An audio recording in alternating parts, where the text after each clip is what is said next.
जनतेच्या न्याय हक्कासाठी प्रजासत्ताक न्यूज सदैव आपल्यासोबत।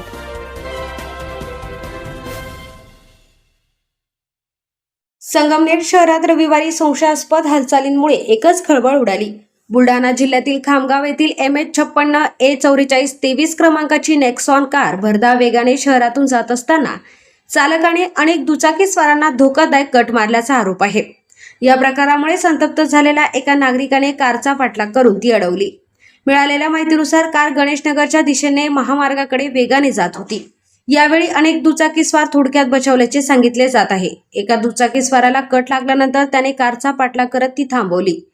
कार थांबताच कार सोडून त्यातील तिघांपैकी 2 जण घटनास्थळावरून पळून गेले, तर एक जण नगर परिषदेच्या जनता नगर येथील गार्डन मध्ये लपून बसलेला होता। नागरिकांनी त्याला पकडून विचारपूस केली असता त्याने आपले नाव मयूर असल्याचे सांगितले। तसेच आम्ही बुलढाणा जिल्ह्यातील खामगावचे असून आमच्या गाडीत हवालाचे पैसे होते। आमच्या गाडीचा कुणीतरी पाठलाग करत असल्याचे जाणवल्याने आम्ही घाबरून गाडी पळवत होतो, असा दावा त्याने केला आहे। दरम्यान कारमध्ये अनेक बॅगा आढळून आल्याने संशय अधिकच गडद झाला आहे।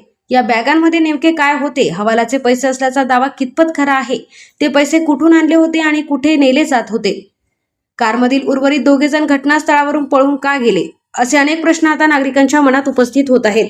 घटनेची माहिती मिळताच पोलिसांनी संबंधित व्यक्तीला ताब्यात घेतले असून कारही जप्त केली आहे। या प्रकरणातील सर्व बाबींची सखोल चौकशी सुरू असून तपासानंतरच नेमके सत्य समोर येणार आहे।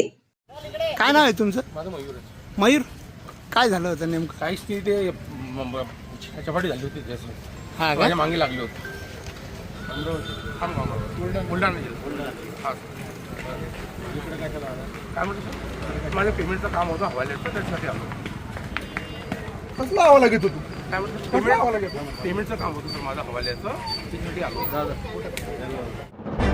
आपल्या परिसरातील ताज्या घडामोडी पाहण्यासाठी आजच प्रजासत्ताक न्यूज 24 ला सबस्क्राईब करा आणि रहा अपडेट। तसेच लाईक अँड शेअर करायला विसरू नका। प्रजासत्ताक न्यूज सदैव आपल्यासोबत।